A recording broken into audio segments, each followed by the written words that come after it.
स्वर्ग के द्वार पर महिषासुर का प्रलयकारी आतंक छा गया था। देवता भयभीत हो उठे और संपूर्ण धरती उसके अत्याचारों की ज्वाला में तड़प रही थी।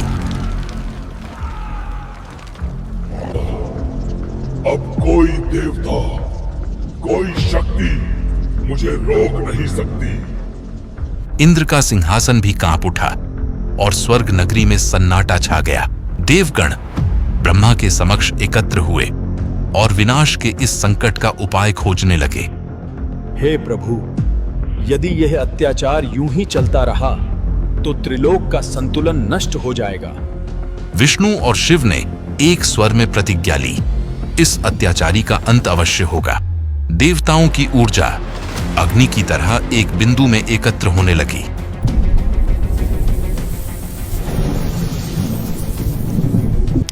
उस ऊर्जा से प्रकट हुई सिंह पर सवार अष्टभुजा मां दुर्गा, आभा से भरा रूप, 8 भुजाओं में चमकते अस्त्र और सिंह पर सवार अद्वितीय शक्ति।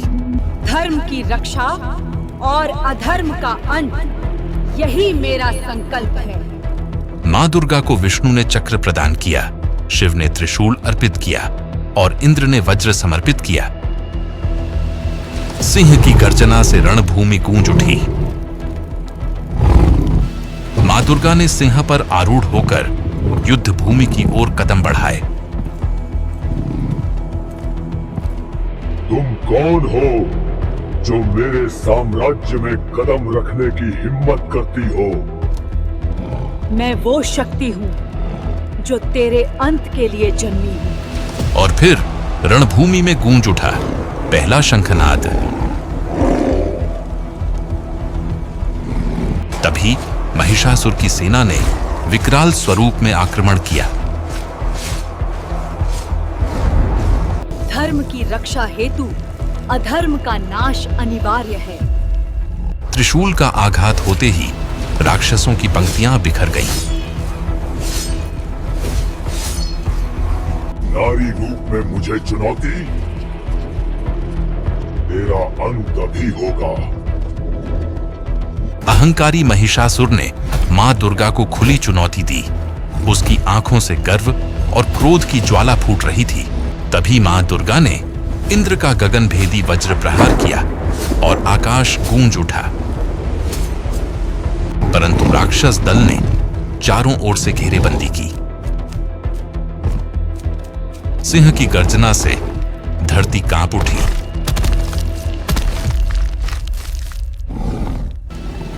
क्रोध में महिषासुर ने भैंसे का रूप धारण किया। तेरा हर रूप तेरे विनाश की ओर एक कदम है। तभी विष्णु का चक्र और इंद्र का वज्र साथ चले, किंतु भैंसा रूप अडिग रहा। फिर मां दुर्गा ने अपना दिव्य शारंग धनुष उठाया और उसका प्रहार किया और वह बाण सीधे जाकर भैंसे के सीने में धंस गया। घायल होते ही वह पुनः असुर रूप में आ गया। देवी, अभी मेरा असली रूप देखना बाकी है। तभी महिषासुर ने अपनी नई सेना का आवाहन किया। 8 भुजाओं का हर अस्त्र देव शक्ति का प्रतीक बना और युद्ध एक नृत्य सा लगने लगा।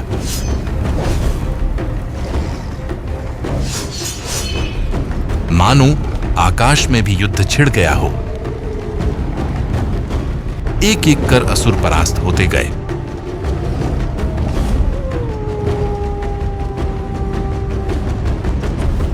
अभी युद्ध समाप्त नहीं हुआ, मेरा अंतिम रूप शेष है।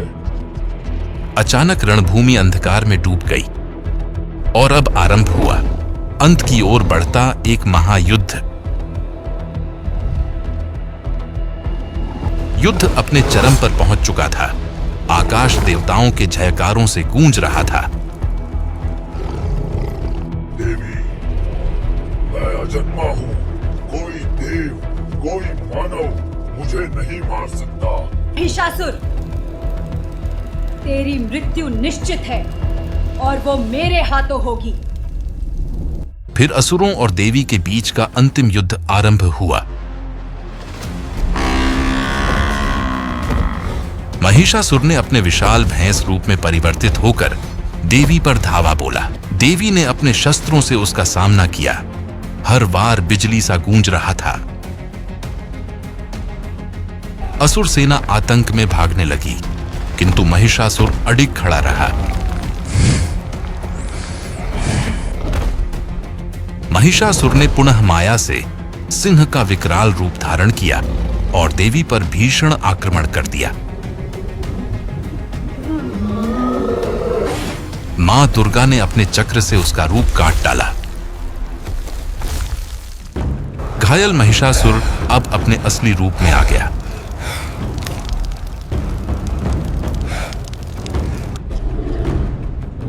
यह संभव नहीं, मैं अजय हूं। तभी मां दुर्गा ने अपने सिंह पर सवार होकर अंतिम प्रहार की तैयारी की। धरती और आकाश मौन हो गए, मानो समय स्वयं थम गया हो। एक ही वार में मां दुर्गा ने त्रिशूल महिषासुर के हृदय में भेद दिया।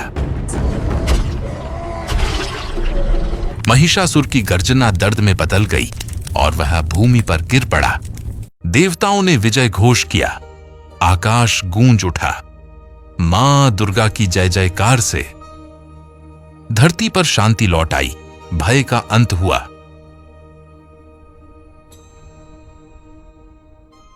मां दुर्गा ने देवताओं और मानवों को आशीर्वाद प्रदान किया और उसी क्षण देवताओं ने उन्हें महिषासुर मर्दिनी की उपाधि दी। और इस प्रकार देवी दुर्गा ने धर्म की रक्षा की। वह सदा अजर, सदा अमर शक्ति का प्रतीक बन गई। जय माता दी।